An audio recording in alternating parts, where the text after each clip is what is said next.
Hello hi viewers. இந்த வீடியோவில் பார்த்தீங்கன்னா சூப்பர் எயிட் இப்போ நடந்து முடிஞ்ச வேர்ல்ட் கப் 2024 இந்த சூப்பர் எயிட் சுற்றுல குரூப் ஒன் டீம்ஸோட ஒரு ஓவரால் ரிவ்யூ தான் பார்க்க போகிறோம். ஸோ இந்த குரூப் ஒன்லேருந்து செமிஃபைனல்ஸ்க்கு வந்து பார்த்தீங்கன்னா இந்தியாவும் ஆப்கானிஸ்தானும் குவாலிஃபை ஆயிருக்காங்க.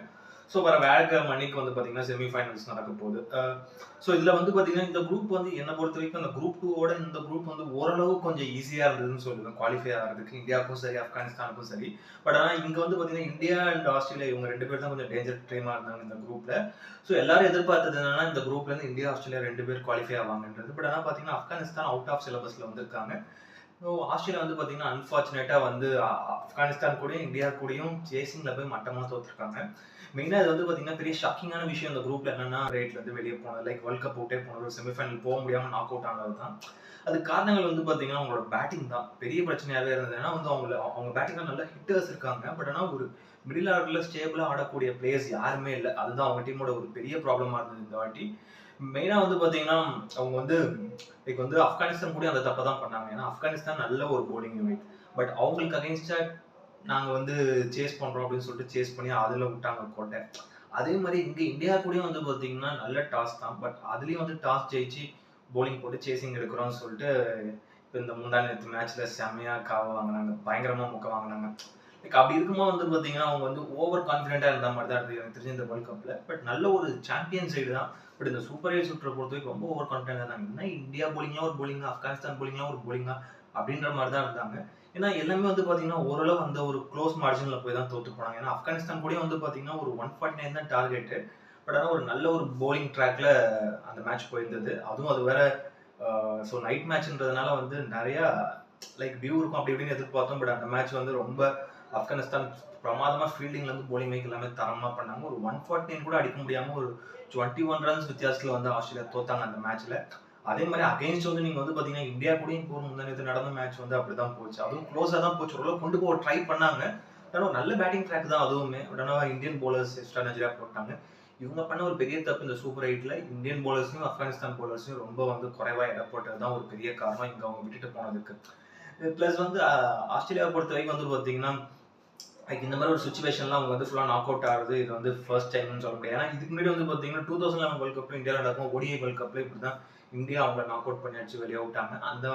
அந்த மாதிரி தான் இப்படியும்.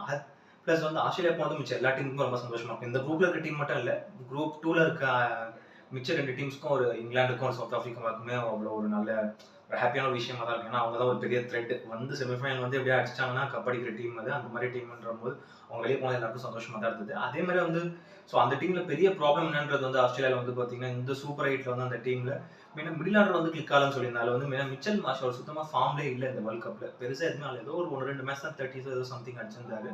அவர் சுத்தமாக ஃபார்ம்ல இல்லாத ஒரு பெரிய மைனஸாக இருந்தது. மேக்ஸ்வெல்லுமே சுத்தமாக ஃபார்ம்ல இல்லை. ஒரு மேட்ச் மட்டும் தான் 59 அடிச்சார் ஒரு முக்கியமான மேட்ச்ல.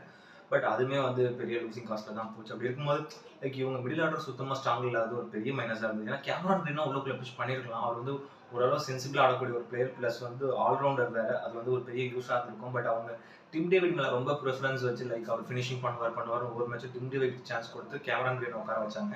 அது எனக்கு தெரிஞ்சு அது வந்து இவங்க பேட்டிங் ஆர்டர் ஒரு சின்ன ஒரு மைனஸாக தான் பட்டது.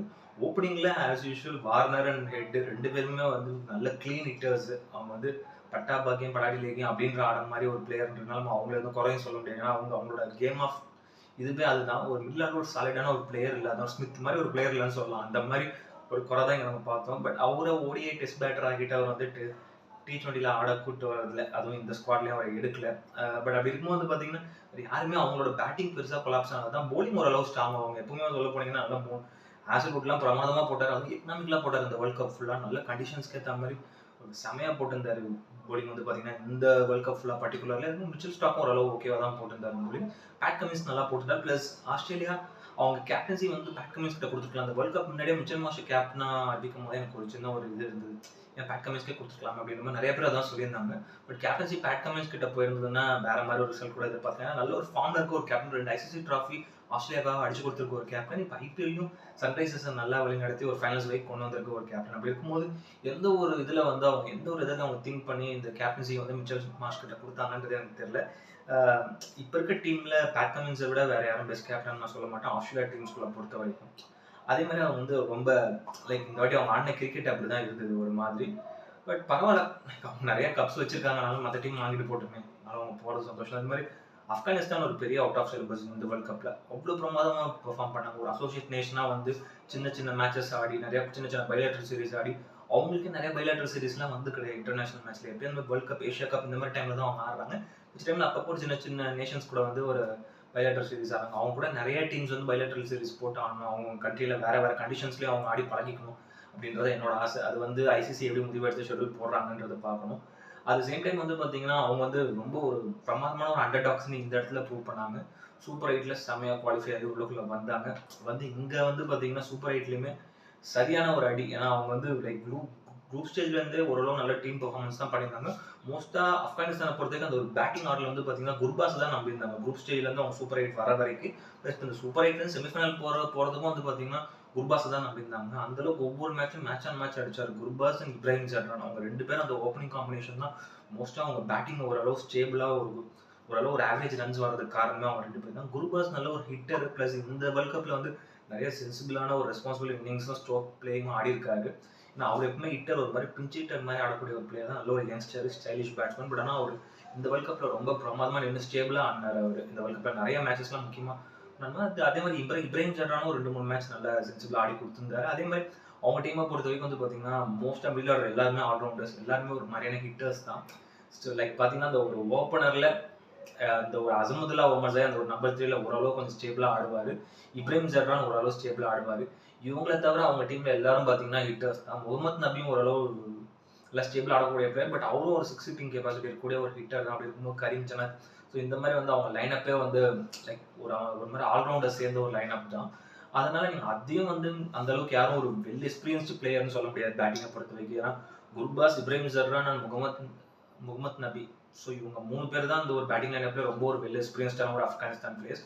எல்லாருமே கொஞ்சம் ஓரளவு யங்ஸ்டர்ஸ்ன்றதுனால பேட்டிங் அந்தந்த இடத்துல கொலாப்ஸ் ஆச்சு. பட் ஆப்கானிஸ்தான் இந்த ஓல்டு வேர்ல்ட் கப் இவங்க செமிஃபைனல் வர வரைக்குமே வந்து பார்த்தீங்கன்னா அவங்க போலிங்கை தான் ஃபுல்லாக நம்பியிருந்தாங்க. அந்தளவுக்கு வந்து ரொம்ப ஸ்ட்ராங் போலிங் லைனப். இந்த சூப்பர் 8ல பிரமாதமாக அவங்க வந்து பார்த்தீங்கன்னா ஆஸ்திரேலியாவை அடிச்சதெல்லாம் வந்து வேற லெவலில் இருந்தது. உண்மை அது வந்து எதிர்பார்க்கவே இல்லை பாருங்களேன். ஜஸ்ட் ஒரு 149 டார்கெட்டு, ஒரு ஆஸ்திரேலியா மாதிரி ஒரு கேம் பேட்டர்ஸ் இருக்கக்கூடிய ஒரு டீமில் ஆப்கானிஸ்தான் ஒரு டீம் டிஃபெண்ட் பண்ணுறாங்கன்னா லைக் இது நீங்கள் வந்து ஆப்கானிஸ்தான் நல்ல ஒரு போலிங் சைடு தான் தெரியும். பட் இந்த மாதிரி ஒரு சாம்பியன் சைடு அடிக்கும் போது ஒரு பெரிய கான்ஃபிடென்ட் அவங்களுக்குள்ள வந்திருக்கும். ஏன்னா நம்மளால செமிஃபைனல் போக முடியாது அப்படின்னு அந்த ஒரு கான்ஃபிடென்ட் வந்திருக்கும். ரொம்ப பிரமாதமாக எல்லாருமே இந்த வேர்ல்ட் கப்பில் சூப்பராக போலிங் போடுவாங்க. ஆப்கானிஸ்தானை பொறுத்தவரைக்கும் ரஷீத் கான் சொல்லவே தேவையில்லை. எப்பவுமே ஆப்கானிஸ்தான் எல்லாருக்கும் ஃபர்ஸ்ட் ஞாபகம் வருது ரஷீத் கான். அவர் அங்கே அப்படி ஒரு சூப்பர் ஸ்டார்னே சொல்லலாம். அவர் அந்த மாதிரி ஒரு கேப்டன்சியும் பிரமாதமாக இந்த வேர்ல்ட் கப்பில் பண்ணியிருந்தார். ரொம்ப நீட்டாக பண்ணார். கேப்டனும் அவ்வளோ கூலாக பண்ணுறாரு. லைக் அவரே ஒரு கேப்டன் கோல் கூட சொல்லலாம். அந்த மாதிரி பண்ணுறாரு. ஒரு நான் ரீசெண்ட் டேஸில் பார்த்த ஒரு பெஸ்ட் கேப்டன், அவர் one of the best captain சொல்லுவேன். ரொம்ப பிரமாதமாக டீம் வந்து ரொம்ப கரெக்டாக ஒரு ஸ்பிரிட்டடாக மெயின்டைன் பண்ணி கொண்டு போகிற டீம். எனக்கு தெரிஞ்சு உள்ளுக்குள்ளே லைக் இவங்க விக்கெட்ஸ் எடுத்துட்டா மற்ற பிளேயர்ஸ் கிட்ட போய் அப்படி அந்த ஒரு மாதிரி ஒரு ஸ்லெச் பண்ணுறது, ஒரு சில அந்த ஒரு ஆட்டிடியூட் இல்லாத மாதிரி ரொம்ப நீட்டாக வந்து கொண்டு போகிறாங்க. ரொம்ப அவங்க நேஷன்ஸ் ஆப்கானிஸ்தானில் என்னென்ன பிரச்சனைலாம் நடக்குதுன்னு தெரியும். லைக் அவருமே நிறைய இடத்துல சொல்லியிருப்பாரு, எங்கள் நாட்டு மக்களுக்கு ஒரு சந்தோஷம் கிரிக்கெட் தான் அப்படின்ற மாதிரி. அப்படி இருக்கும்போது வந்து ரொம்ப வந்து பிரமாதமான ஒரு பவுலர். அவரோட பெர்ஃபார்மன்ஸ் இந்த வேர்ல்ட் கப்பில் பிரமாதமாக இருந்தது. அதே மாதிரி வந்து பார்த்தீங்கன்னா அவங்க டீமில் வந்து இவர் நூர் அகமது, அவருமே நல்ல ஒரு ஸ்பின்னர், நல்லா நீட்டாகவே போட்டிருந்தார். அவர் இந்த சீசன் ஃபுல்லாமே ஓரளவு நல்ல எக்கனாமிக்கலாக போட்டிருந்தாரு. முஜிபுர் ரஹ்மான் ஏன் ஒரு பிளேயிங் லெவன் எடுக்கலன்னு தெரியல. ரீசெண்டாக அவர் எந்த மேட்ச்லையுமே இல்லை. பட் நூர் அகமதும் ஒரு சிமிலர் டைப் ஆஃப் ஒரு போலர்ன்ற மாதிரி கொடுத்தாங்க. அவங்களுக்கு வந்து ஸ்பின் காம்பினேஷன் ரொம்ப ஸ்ட்ராங். லைக் ரஷீத் கான், நூர் அகமது சரியான ஒரு ஸ்பின் காம்பினேஷன். அதே மாதிரி நவீன் உல்லா கான், ஃபஹத் அல் ஃபாரூக்கி, இவங்க 2 பேரும் பேஸ் அட்டாக் பயங்கரமாக இருக்கும். லைக் இந்த ஒரு 4 போலர்ஸை மொத்தமாக மேட்சை இழுத்து பிடிச்சிருவாங்க. சைடில் பார்ட் டைம் போலர்ஸ்னு வந்து பார்த்தீங்கன்னா அசமதுல்லா ஒமர்ஸாய், முகமது நபி, குலாபுதீன் நயீப், கரீம் ஜனாத்னு எக்கச்சக்க ஆல்ரவுண்டர்ஸ். ஸோ இவங்களுக்கு வந்து போலிங்க்கு பஞ்சமே இல்லை. இவங்க எப்படியாவது வந்து அந்த ஒரு டேபிளில் வந்து ஒரு 150, 160 அடிச்சிட்டாங்கன்னா கண்டிப்பாக இவங்களால டிஃபெண்ட் பண்ணக்கூடிய போலர்ஸ், நிறைய வெரைட்டி ஆஃப் போலர்ஸ் இவங்க வச்சிருக்காங்க. அது வந்து பெரிய ப்ளஸ்ஸாக தான் இருந்தது ஆப்கானிஸ்தானை பொறுத்த வரைக்கும் இந்த வேர்ல்ட் கப்பில். ரொம்ப நல்லா நீட்டாக பண்ணியிருந்தாங்க. உண்மையாக ஆப்கானிஸ்தான் சொல்ல போனால் எல்லா பிளேயர்ஸுமே அந்த அளவுக்கு வந்து ரொம்ப நல்லா பெர்ஃபார்ம் பண்ணியிருந்தாங்க. ஒரு well deserve team for the செமிஃபைனல்ஸ்னு நான் சொல்லுவேன்.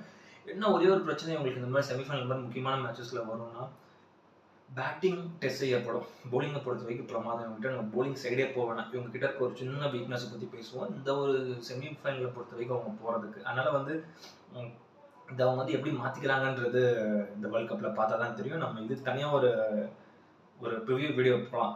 செமிஃபைனல்ஸ்க்கு ஒரு ப்ரிவியூ வீடியோ ஒன்று போகலாம். அடுத்த வீடியோவில் பேசலாம் அவங்கள பற்றி டீட்டெயிலாக. அதே மாதிரி வந்து பார்த்தீங்கன்னா பங்களாதேஷ் வந்து ஆக்சுவலாக பெருசாக எதிர்பார்த்தேன் நான். ஏன்னா பங்களாதேஷ் வந்து ஒரு நல்ல டீம் தான் அவங்க. லைக் அவங்க வந்து நிறைய ஏட்டர்ஸ் வச்சுட்டு இருக்க டீம்னு சொல்லலாம். எல்லாருக்கிட்டையும் போய் வராண்டா இருப்பாங்க, எல்லாத்தையும் ஸ்ரீலங்கா கூட சண்டை போடுவாங்க, இந்தியன் பிளேயர்ஸ் கிட்ட வந்து ஸ்லெட்ச் பண்ணுவாங்க, ஆஸ்திரேலியன்ஸ் கிட்ட போய் ஸ்லெட்ச் பண்ணுவாங்க. ஒரு மாதிரியான டீம் தான் அவங்க. பட் இந்த வாட்டி அவங்க டீம்ல வந்து பார்த்தீங்கன்னா மெயினாக ஷகிப் அல் ஹசன் ஃபார்ம்ல இல்லாதது மொத்தமாக அவங்க டீமை டவுன் பண்ணிச்சுன்னா அவர் ஒருத்தர் தான் அவங்க கண்ட்ரிக்கு ஒரு சூப்பர் ஸ்டார் பிளேயர்னு சொல்லலாம். எப்படி நம்ம இந்தியாவுக்கு ஒரு ரோஹித் சர்மா, விராட் கோலி, ஸோ இந்த மாதிரி ஹார்திக் பாண்டியா அந்த மாதிரி சொல்கிறோமோ அந்த மாதிரி அங்கே வந்து பார்த்தீங்கன்னா ஷகிப் அல் ஹசன் தான் எப்பவுமே. ஒரு பங்களாதேஷ் டீம் ஞாபகம் வந்தால் ஒரு கிரிக்கெட் சும்மா அப்பப்போ ஒரு ரேராக ஒரு கிரிக்கெட் பார்க்குறவங்க கூட, ஒரு கிரிக்கெட் ஃபேன் இல்லாதவங்க கூட ஷகிப் அல் ஹசன் ஒருத்தர் பேர் தெரியும். அந்த மாதிரி ஒரு பேர் இருக்க ஒரு பிளேயர். ரொம்ப இந்த வாட்டி பேட்டிங்கும் சரி பவுலிங்கும் சரி ரொம்ப சொதப்புனது பெரிய ஒரு மைனஸ் ஆயிடுச்சு அவங்க டீம்ல. இந்த மாதிரி லித்தன் தாஸ் இல்லை அக்ரிஸோ ஆடக்கூடிய ஒரு பிளேயர் தான். அவரு இந்த வேர்ல்ட் கப்ல பெருசாக எதுவும் பெர்ஃபார்ம் பண்ணல. இப்போ முடிஞ்ச இந்த லாஸ்ட் சூப்பர் எயிட்ல நடந்த இந்த ஒரு லீக் மேட்ச்ல தான் ஓரளவு அடிச்சார் ரன்ஸ். பட் அதுவுமே வந்து லூசிங் காஸ்ட்ல தான் போச்சு. அப்படி இருக்கும்போது உங்களுக்கு பேட்டிங் யாருமே பெருசா உதவல. அந்த ரிதாய்ன்ற ஒரு பிளேயர், அவர் மட்டும் தௌசித் ரிதாய்ன்னு நினைக்கிறேன், ஒரு நல்ல ஒரு சென்சிபிளான இன்னிங்ஸ் ஒரு மேட்சுமே அடிச்சாரு. பட் அவரும் வந்து பாத்தீங்கன்னா ஒரு ஓடிஐ பிளேயர் தான். பிளஸ் இந்த T20 ஃபார்மேட்டை பொறுத்த வரைக்கும் ஓரளவு இன்னிங்ஸை ஸ்டேபிள் பண்ணக்கூடிய ஒரு பிளேயர் தான். அப்படி இருக்கும்போது அவங்களுக்கு வந்து யாருமே ஹிட்டர்ஸ் இல்லாததான் பெரிய மைனஸாக போச்சு பங்களாதேஷ்க்கு. அவங்க வந்து போலிங்கை பொறுத்த வரைக்கும் பிரமாதமாக பண்ணாங்க. மெயினாக அந்த சூப்பர் எயிட்டை பொறுத்த வரைக்கும் பர்டிகுலர்லி ரொம்பவே நல்லா பண்ணியிருந்தாங்க. ஏன்னா அவங்க வந்து பார்த்தீங்கன்னா இந்தியாவுக்கு எதிர்க்குமே ஓரளவு நல்ல போலிங் போட்டு தான் இருந்தாங்க. அதே மாதிரி இப்போ அவங்க வந்து இப்போ இன்னைக்கு நடந்த மேட்ச்லேயும் வந்து இப்போ நேற்று நடந்த மேட்ச்லேயும் வந்து பார்த்தீங்கன்னா ஆப்கானிஸ்தானுக்கு எதிர்க்குமே பிரமாதமாக போலிங் போட்டு ஆப்கானிஸ்தான் ஒரு 115 ரன்ஸ் தான் அடிக்க வச்சாங்க. அப்போ பார்த்துக்கோங்க ஒரு முக்கியமான குரூஷியல் மேட்ச்லேயே ஒரு நல்ல டீமாக ஒரு 115 ரன்னுக்கு சுருட்டுறாங்கன்னா அது வந்து எப்படி மாதிரி போலிங் பார்த்துப்பீங்க. ஏன்னா அவங்க போலிங் அவ்வளோ ஸ்ட்ராங். லைக் டஸ்கின் அகமத், அதே மாதிரி ஷாஹிப்னு இப்போ ஒரு பிளேயர், ஒரு பேசர் ஒருத்தர் வந்திருக்காரு, அவர் முஸ்தாஃபிகுர் ரஹ்மான். ஸோ அப்படின்ற போது அது மாதிரி ரிஷாத் குஷன்ற ஒரு லெகி ஒருத்தர் இருக்காரு. அவர் வந்து ஆல்ரவுண்டர், பேட்டிங்மே நல்ல சென்சிபிளாக ஒரு சில முக்கியமான ரன்ஸ் அடிக்கிறாரு. அப்படிங்கும்போது இவங்க போலிங் நல்லாவே ஒரு வெல் செட்டில்டாக தான் இருந்தது. பட் பேட்டிங் தான் ரொம்ப சொதப்பினாங்க. இவர் எக்ஸ்பீரியன்ஸ்டு பிளேயர் யாருமே பெருசாக பெர்ஃபார்ம் பண்ணல. ரொம்ப நாள் எக்ஸ்பீரியன்ஸ்டாக பிளேயர் மஹமதுல்லா, அவர் வந்து இந்த வேர்ல்ட் கப்பில் அவர் வந்து எதுக்கு திரும்பி கூப்பிட்டு வந்தாங்கன்னே தெரியல. அவருக்கு ஒரு 37-38 இயர்ஸ் இருக்கும். பட் ஏஜ் மேட்டர் இல்லை, ஸோ எக்ஸ்பீரியன்ஸ் தான் மேட்டர் இந்த மாதிரி வேர்ல்ட் கப்பில். பட் அவரும் பெருசாக பெர்ஃபார்ம் பண்ணல. அது வந்து ரொம்ப அவங்களை வந்து ஒரு மாதிரி அதில் பார்த்து கொண்டு போயிடுச்சு பங்களாதேஷை. தொடர்ந்து வந்து பார்த்தீங்கன்னா அவங்க 3 மேட்சுமே தோத்தாங்க. அவங்க இந்தியா கூடயும் தோத்தாங்க, இப்போ லாஸ்ட்டாக முடிஞ்ச ஆப்கானிஸ்தான் கூடயும் தோத்தாங்க, ஆஸ்திரேலியா கிட்டேயும் ரொம்ப மோசமாக தோத்தாங்க. அப்படி இருக்கும்போது வந்து பார்த்தீங்கன்னா அவங்க வந்து போலிங் ஸ்ட்ராங்காக வச்சுட்டு இந்த டீமை வந்து பார்த்தீங்கன்னா லைக் வந்து பங்களாதேஷ் டீமுமே இந்த வாட்டி வந்து சிமிலர் டு உங்களுக்கு ஆப்கானிஸ்தான் டீம் மாதிரி தான் இந்த குரூப்ல. பட் ஆப்கானிஸ்தான் டீம்ல ஒருத்தர்லாம் யாராவது ஒருத்தர் அடிக்கிறாங்க, அங்கே வந்து ரொம்ப சாலிடா ஸ்டெடியா ஆடுறாங்க, லைக் ஒரு பெரிய இன்னிங்ஸ் ஆடுறாங்க. பட் இந்த பேட்டிங் லைனப்ல பாத்தீங்கன்னா மொத்தமா சுருண்டுறாங்க, இல்லை யாருமே ஆட மாட்டாங்க. ஆனால் ஒரு 10 ரன் 15 ரன் அடிக்கிறாங்க, மிஞ்சி போனா 120 130 வருது. ஒரு சூப்பர் எயிட் மாதிரி ஒரு முக்கியமான சுற்றுலா அடுத்த லெவல் செமிஃபைனல் கொண்டு போகிற சுற்றுலா இந்த மாதிரி ரன்ஸ் அடிச்சிங்கன்னா ஒன்றுமே பண்ண முடியாது. ரொம்ப கஷ்டப்படனா இந்த ஆப்கானிஸ்தான் மேட்ச் நல்லா தான் பெர்ஃபார்ம் பண்ணியிருந்தாங்க. நினைச்சிருந்தா அடிச்சிருக்கலாம். பட் ஆப்கானிஸ்தான் போலிங் அந்த மாதிரி, ஏன்னா அந்த 115 ரன் ஏதோ சம்திங் ஒரு 12.2 ஓவர்ஸ்க்குள்ள முடிக்கணும் அப்படின்ற மாதிரி தான் இருந்தது. அப்படி முடிச்சிருந்தா த்ரூ பங்களாதேஷே செமிஃபைனல்ஸ் வந்திருப்பாங்க. அந்த மாதிரியான ஒரு இது கொடுத்துருந்தாங்க.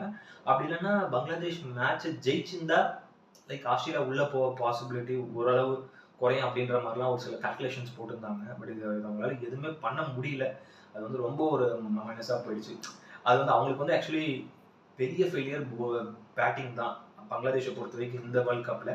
அதே மாதிரி இந்தியாவை பொறுத்த வரைக்கும் சொல்லவே தேவையில்லை. இந்த சூப்பர் எயிட்டை ரொம்ப பிரமாதம். எப்படி அந்த குரூப் ஸ்டேஜில் அன்பிட்டுனா வந்தாங்களோ அதே மாதிரி தான் இந்த சூப்பர் எயிட் சுற்றுலையும் சரி, லைக் ஆப்கானிஸ்தான், ஆஸ்திரேலியா, பங்களாதேஷ் 3 பேருமே அடித்து த்ராஷ் ஆக்குனாங்க. இந்த 3 மேட்ச்லுமே இந்தியா ஃபர்ஸ்ட் பேட்டிங் பண்ணது தான் ஒரு பெரிய பாசிட்டிவ். ஒரு நல்ல ஸ்கோர் போட்டது தான். உள்ளுக்குள்ள எல்லாமே வந்து பார்த்தீங்கன்னா ஒரு 180, அதே மாதிரி 196, அதே மாதிரி 205. ஸோ இந்த மாதிரி வந்து நல்ல ஸ்கோர்ஸ் தான் அந்த சூப்பர் எயிட்டில் போட்டாங்க. எப்போ இந்த நியூயார்க் விட்டு வந்தாங்களோ எல்லா பேட்ஸ்மேனும் ரிலாக்ஸ்டாக இருந்தாங்க. திரும்பி நம்ம ஒரு நல்ல ஒரு T20, ஒரு நீட்டான ஒரு T20 கிரிக்கெட் பார்க்க ஒரு சந்தோஷம் கிடைச்சிது.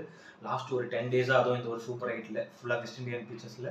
ஸோ இங்கே வரும்போது சூப்பர் எயிட்டில் வந்து குல்தீப் யாதவ் உள்ளே கொண்டு வந்தாங்க. குல்தீப் யாதவ் பற்றி சொல்லவே தேவையில்லை. நல்ல எக்கனாமிக்கலாகவும் போடக்கூடிய ஒரு finger spinner. At the same time வந்து பார்த்தீங்கன்னா விக்கெட் டேக்கர் கூட அவர். நிறைய பேர் அவரோட போலிங்க்கு வந்து ரொம்ப தேவையான ஒரு நல்ல மிஸ்ட்ரி ஸ்பின்னர். அப்படி இருக்கும்போது அவர் வந்து ரொம்ப யூஸ்ஃபுல்லாக இருந்தார் இந்த சூப்பர் எயிட்டை பொறுத்த வரைக்கும் எல்லா மேட்ச்லுமே. லைக் இந்த ஆஸ்திரேலியா மேட்ச்லாம் பார்த்தீங்கன்னா ரொம்ப க்ளோஸாக போச்சு. அந்த டைம் வந்து ரொம்ப எக்கனாமிக்கலாக திடீர்னு ஒரு 12, 13, 14 ஓவர் வந்து நல்லா போடுறாரு. லாஸ்ட் ஃபினிஷிங் ஓவர்ஸுமே நல்லா போலிங் போடுறாரு. செம்மையாக குயிக் விக்கெட்ஸ் எடுத்திருந்தாரு. அது வந்து ரொம்ப முக்கியமாக ஆஸ்திரேலியா மேட்ச்க்கு எதிர்க்கு அவர் போட்ட ஸ்பெல் வந்து ரொம்ப குரூஷியலாக இருந்தது. அது மாதிரி ஆப்கானிஸ்தான் எதுக்குமே ஒரு நல்ல பிரமாதமாக போட்டுருந்தாரு. ஏன்னா இவர் வந்து சிராஜுக்கு பதிலாக உட்கார வச்சாங்க. சிராஜ் ஒரு நல்ல பேசர் இப்போ ரீசெண்ட் டேஸில். பட் அவர் T20 இன்டர்நேஷனல்ஸில் அவருக்கு பெருசாக அந்த அளவுக்கு ஒரு ரெக்கார்ட்ஸ் இல்லைனா கூட ரீசெண்டாக அவர் வந்து நல்ல ஒரு ஃபார்மில் இருக்கக்கூடிய ஒரு பிளேயர் ODI அண்ட் டெஸ்ட்டில். பட் இந்த ஃபார்மேட்டில் அவங்க வந்து இந்த கண்டிஷனுக்கு வந்தோன்னு வந்து பார்த்தீங்கன்னா லைக் வந்து நமக்கு ஒரு ஸ்பின்னர் தேவைப்படுதுன்னு சொல்லி குல்தீப் யாதவ் எடுத்தாங்க. அவரோட பெர்ஃபார்மன்ஸ் பற்றி நம்ம சொல்லவே தேவையில்ல, அந்தளவுக்கு ஒரு தரமான ஒரு பவுலர். அட் சேம் டைம் இங்கே நான் வந்து மெயினாக பார்த்தேன்னா இங்கே வந்து இந்த சூப்பர் எயிட்டில் பர்டிகுலர்லி ஹர்ஷதீப் சிங்கும் இவர் பும்ராவும் தான். 2 பேரும் ஹர்ஷதீப் சிங் ஒரு 8 விக்கெட், பும்ரா ஒரு 6 விக்கெட்னு இந்த வெறும் சூப்பர் 8ல இந்த 3 மேட்ச்ல மட்டும் போட்டிருக்காங்க. அந்த அளவுக்கு 2 பேருமே நல்லா எக்கனாமிக்கலா போட்டாங்க. விக்கெட் டேக்கராகவும் இருந்தாங்க. பவர் பிளேல தைரியமா வந்து ஹர்ஷதீப் சிங் போட்டாரு. பும்ராவும் பவர் பிளேல இந்த வாட்டி ரோஹித் சர்மா யூஸ் பண்ணாரு. பார்த்து கொஞ்சம் டெட்லயும் சில டைம்ல யூஸ் பண்ணிட்டாரு. ஏன்னா ஆஸ்திரேலியா மேட்ச்லாம் வந்து பார்த்தீங்கன்னா லைக் வந்து அவர் வந்து டெட்ல வச்சு போடணும். கண்டிப்பா டெட் ஓவர்ஸ் அவர் அட்லீஸ்ட் ஒரு 1-2 ஓவராது போடணும்னு அவர் அந்த டைம்ல கரெக்டா யூஸ் பண்ணாங்க. ஏன்னா ஆஸ்திரேலியன் மாதிரி ரொம்ப ஜெயிண்ட் ஹிட்டர்ஸ்க்கு கண்டிப்பா பும்ரா மாதிரி ஒரு எக்ஸ்பீரியன்ஸ்டு பவுலர் தான் யாக்கர் போட்டு தூக்க முடியும். அப்படி இருக்கும்போது அவரை கரெக்டாக ஒரு ரோஹித் சர்மாவோட ஸ்ட்ராட்டஜி ப்ளஸ் இந்த ஒரு கேப்டன்சி பிளான்ஸ் பக்காவாக இருந்தது இந்த குரூப் 8 பொறுத்த வரைக்கும். லைக் இங்கே இந்த ஆஸ்திரேலியா மேட்சும் சரி, அது சேம் டைம் ஆப்கானிஸ்தான் மேட்சுமே சரி, ஓரளவு நமக்கு ஆப்கானிஸ்தான் மேட்சஸ்லாம் ஒன் சைடில் போகிற மாதிரி தான் இருந்தது. ஆப்கானிஸ்தான் மேட்சும் சரி, பங்களாதேஷ் மேட்ச்லாம் டோட்டலாக ஒன் சைடு போகிற மாதிரி தான் இருந்தது. லைக் இந்த ஒரு ஆஸ்திரேலியா மேட்ச் மட்டும் தான் கொஞ்சம் பார்க்க இன்ட்ரெஸ்டிங்காக இருந்தது. அந்த 2 மேட்சுமே மொத்தமாக காலி ஆகிட்டாங்க அவங்க. ப்ளஸ் வந்து ரோஹித் சர்மா இந்த ஆஸ்திரேலியா மேட்ச்சில் அடிச்சதெல்லாம் பயங்கரமான ஒரு இன்னிங்ஸ். ஒரு நீட்டான ஒரு பேட்டிங் பிச் தான். அப்படி இருக்கும்போது அவர் இந்த மாதிரி இவ்வளோ அக்ரெசிவ் ஆடி நான் பார்த்து ரொம்ப நாள் ஆச்சு. நான் இன்னும் பெரிய ஸ்கோர் போவோம். ரோஹித் சர்மா நிற்பார், ஒரு 150 அடிப்பார் ஒரு T20ல. மோஸ்ட்டாக ஏதோ ஆரன் ஃபின்ச் 158 அடிச்சிருக்கிறது தான் வந்து T20லே வந்து அந்த ஹையஸ்ட் ஸ்கோர் அப்படின்னு நான் கேள்விப்பட்டேன். நான் T20 இன்டர்நேஷனலில் ஒரு நேஷனல் டீமுக்காக ஆன T20ல. அப்படி இருக்கும்போது இது அவர் அந்த ரெக்கார்டுக்கு பீட் பண்ணுவார் அப்படிலாம் நினச்சேன். பட் அன்ஃபார்ச்சுனேட்டாக ஒரு 11th 12th ஓவர் வரும்போது அவுட் ஆகிட்டார். அவர் இன்னும் இறங்கி நின்று ஆடிந்தாருன்னா பெரிய ஸ்கோர் லைக் 250 260 வந்திருக்கும். ரொம்ப பிரமாதமாக ஒரு இன்னிங்ஸ் அவர்கிட்ட. அவர் இந்த மாதிரி டைமில் ஃபார்மில் வரது ரொம்ப ஒரு நல்ல விஷயம். அட் த சேம் டைம் நம்ம குரூப் ஸ்டேஜில் ரொம்ப மிஸ் பண்ணோம் விராட் கோலி பேட்டிங். ஸோ நியூயார்க்கில் ரொம்ப ஸ்ட்ரகிள் ஆகிட்டு வராரு. அட்லீஸ்ட் இவர் வந்து வெஸ்ட் இண்டீஸ் வந்துட்டு அவர் திரும்பி ஒரு பழைய ஃபார்மில் கோலியாக வருவார்னு எதிர்பார்த்தோம். இங்கேயும் வந்து பார்த்தீங்கன்னா பெருசாக எதுவும் பெர்ஃபார்ம் பண்ணல. ஒரு 24 ரன் அடிச்சார், ஒரு 37 ரன் அடிச்சார். இப்போ திரும்பி டக் அவுட் ஆனார் இந்த மேட்ச்சில் ஆஸ்திரேலியாவுக்கு எதிர்க்க. அப்படி இருக்கும்போது அவரோட ஃபார்மும் என்னை பொறுத்த வரைக்கும் பெருசாக அந்த அளவுக்கு எதுவும் இல்லைன்னு தான் நான் சொல்லுவேன். லைக் ஆனால் ஒரு சாம்பியன் பேட்ஸ்மேன் எப்போ வேணாலும் கம்பேக் கொடுக்கலாம். கண்டிப்பாக அவர் இதுக்கப்புறமும் கம்பேக் கொடுக்கலாம் ரொம்ப கஷ்டம். செமிஃபைனல் அண்ட் ஃபைனல் இருக்குது. அட்லீஸ்ட் இந்த 2 மேட்ச்சில் ஒரு நல்ல கம்பேக் கொடுத்தாருன்னா கூட ஒரு பெரிய யூஸ்ஃபுல்லாக இருக்கும் இந்தியாவை பொறுத்த வரைக்கும், இந்தியாவோட வின்னுக்கு. ஏன்னா இப்போது லைக் அவரை வந்து நிறைய பேர் ஒரு மாதிரி கிரிட்டிசைஸ் பண்ணிட்டு வராங்க. என்னை பொறுத்த வரைக்கும் ஏதாவது ஒரு சீரிஸ் ஃபெயிலியர்னா அவர் ஏதாவது இப்படி கூட சொல்ல முடியும். நிறைய ஐசிசி டோர்னமெண்ட்ஸ்ல ஹையஸ்ட் ரன் கேட்டராக இருந்திருக்காரு. அதே மாதிரி லைக் நிறைய டோர்னமெண்ட்ஸ் நிறைய பைலேட்டரி சீரிஸ்லாம் அடிச்சிருக்காரு. பேட்டிங்லாம் அந்த அளவுக்கு வந்து கன்சிஸ்டண்டாக ஆன பிளேயர் தான். இப்போ ரீசெண்டாகவும் நல்ல ஃபார்ம்ல இருந்த பிளேயர் தான். திடீர்னு என்னாச்சுன்னு தெரியல, இந்த டோர்னமெண்ட் ஒரு மாதிரி போனதுக்காக அவரும் ரொம்ப அந்த மாதிரிலாம் பேசுறது ரொம்ப தப்பு. கண்டிப்பாக அவர் அந்த ஓப்பனிங் ஸ்பாட் அவருக்கு தான். கண்டிப்பாக எனக்கு தெரிஞ்சு பிளேயிங் லெவனை இந்தியா மாற்ற மாட்டாங்க. இதுக்கு அடுத்து ஃபைனல்ஸில் போய் நம்ம கப் அடிக்கிற வரைக்கும் அடிப்போன்ற ஒரு நம்பிக்கை எப்போவுமே அடிக்கிற வரைக்கும் மாற்ற மாட்டாங்க. அதனால விராட் கோலி கண்டிப்பாக திரும்பி ஒரு கம்பேக் கொடுப்பார் அப்படின்றது நம்பலாம். சிவம் துபே ஓரளவு வந்து கன்சிஸ்டண்டாக ஒரு சில மேட்சஸ் நல்லா ஆடினாரு. மெயினாக சூப்பர் 8 பொறுத்த வரைக்கும் நல்லாவே ஒரு ஆடினது ஒரு 20-30 ரன் கூட டீமுக்கு ரொம்ப தேவையான ரன்ஸாக தான் இருந்தது. முக்கியமாக வின்னுக்கு தேவையான ரன்ஸாக தான் இருந்தது. அதனால அவரோட பேட்டிங் வந்து இந்த சூப்பர் 8 பொறுத்த வரைக்கும் இந்த 3 மேட்சஸ்ல நீட்டாக தான். அந்த ஒரு மேட்ச் மட்டும் தான் 7 ரன் என்னமோ அடிச்சாரு. மிச்சம் 2 மேட்ச்ல ஒரு மேட்ச்ல சம்திங் 30+ ரன்ஸ், இன்னொரு மேட்ச்ல ஒரு 25+ ரன் சம்திங் ஏதோ அடிச்சிருந்தாரு. அப்படி இருக்கும்போது இப்போ அவரோட ரன்ஸ் ரொம்ப முக்கியமாக இருந்ததுனால அவரோட பேட்டிங் பற்றி நம்ம கூட சொல்ல முடியாது. அதனால அவரை ட்ராப் பண்ண மாட்டாங்க. கண்டிப்பாக ஃபைனல்ஸ் போனாலும் ஃபைனல்ஸ் வரைக்கும் அப்படி தான் ஆட போறாரு. இந்த சூரியகுமார் யாதவ் அவரோட ஸ்டைல் சொல்லவே தெரியல. மிஸ்டர் 360 நல்லா வந்து கிளாஸே ஆடக்கூடிய ஒரு பிளேயர் தான். பட் இந்த சூப்பர் 8ல அவர் வந்து டேக் ஆன் பண்ணாரு. நல்லா அக்ரெசிவாக ஆட ஆரம்பிச்சார். ஏன்னா டாப் ஆர்டர்லேயே நமக்கு வந்து பார்த்தீங்கன்னா ரிசர்வ் பண்ணிட்டு அந்த ஒரு அக்ரெஷன் மோடில் தான் வராரு. இப்போ இவங்க இங்கேருந்து மேட்ச் பார்க்கும்போது எல்லா பிளேயர்ஸுமே பெவிலியன்லேருந்து பார்க்கும்போது அவங்க ஒரு ஆடுற பிளேயர் ஒரு அக்ரெஷனாக ஒரு ஷாட்ஸுமே ஆடும்போது லைக் ஒரு 5 ஓவர் 6 ஓவரில் அவங்க நல்ல ஒரு அக்ரெசிவ் ஷாட் ஆடுறாங்க. ஒரு 7வது 8வது ஓவரில் ஒரு புது பேட்ஸ்மேன் வராருன்னா அவருக்கு அவங்கள பார்க்கும்போது இந்த ஒரு அக்ரெஷனில் ஆடுறாங்க. அப்போ வந்து நம்மளும் போயிட்டு அந்த ஒரு ஃபார்மில் தான் ஆடணும். லைக் நம்ம தைரியமாக இறங்கி ஆடுவோம். லைக் அந்த ஒரு ஃபார்மை மெயின்டைன் பண்ணுவோம். டீமுக்கு அப்போ தான் ஸ்கோர் ஏறுன்ற மாதிரி நம்பி வந்து ஆடினார் சூரியகுமார் யாதவ். நிறைய இடங்கள்ல வந்து ரொம்ப பாசிட்டிவாக இருந்தது. ஏன்னா அந்த ஒரு இன்டென்ட் கரெக்டாக இருந்தது அவர்கிட்ட இருந்து. ஏன்னா அக்ஷர் பட்டேலும் நல்ல குரூஷியலாக முக்கியமான விக்கெட்ஸ் எடுத்திருந்தாரு. ஜடேஜா பொறுத்த வரைக்கும் தான் இப்போ லீக் ஸ்டேஜஸ் எல்லாமே முடிஞ்சு செமிஃபைனல் வரைக்கும் வரப்போகும். இப்போ வரைக்கும் அவர்கிட்ட இது ஒரு பெரிய பெர்ஃபார்மன்ஸ் நம்ம பார்க்கல விராட் கோலி அண்ட் ஜடேஜா கிட்ட. பட் ஒரு விஷயம் நல்லா நோட் பண்ணிக்கோங்க, இவங்க தான் இந்த வாட்டி இந்தியா கப் அடிக்க போகிறதுக்கு இப்போ இத்தனை நாள் பெர்ஃபார்ம் பண்ணாத இந்த 2 பிளேயர் தான் பெரிய காரணமாக இருப்பாங்க. கண்டிப்பாக இதெல்லாம் காலங்காலமாக நடக்கக்கூடிய விஷயம் தான். இந்த மாதிரி விஷயங்கள் இப்படி பெர்ஃபார்ம் பண்ணாதவங்க செமிஸ் அண்ட் ஃபைனல்ஸில் பெர்ஃபார்ம் பண்ணி பொறுத்து வந்து பார்ப்போம் இவங்க எல்லாரும் எப்படி பெர்ஃபார்ம் பண்ணுறாங்கன்றது. கண்டிப்பாக வந்து பார்த்தீங்கன்னா ஒரு நல்ல வெல் டிசர்வ்டு டீம் தான் வந்து செமிஃபைனல்ஸ்க்கு போயிருக்காங்க. எஸ்பெஷலி இந்த குரூப் 1லேருந்து வந்து பார்த்தீங்கன்னா இந்தியா அண்ட் ஆப்கானிஸ்தான் போனது ரொம்ப ஒரு நல்ல விஷயம். ரெண்டுமே வந்து ஒரு ஏஷியன் டீமு. அதே மாதிரி அந்த சைடு குரூப் 2ல வந்து பார்த்தீங்கன்னா ரெண்டுமே வந்து யூரோப்பியன் டீம். அப்படி இருக்கும்போது வந்து பார்த்தீங்கன்னா Asian team versus European team அது வந்து ஒரு நல்ல ஒரு பெரிய ஒரு இது சேலஞ்சாக தான் இருக்கும்.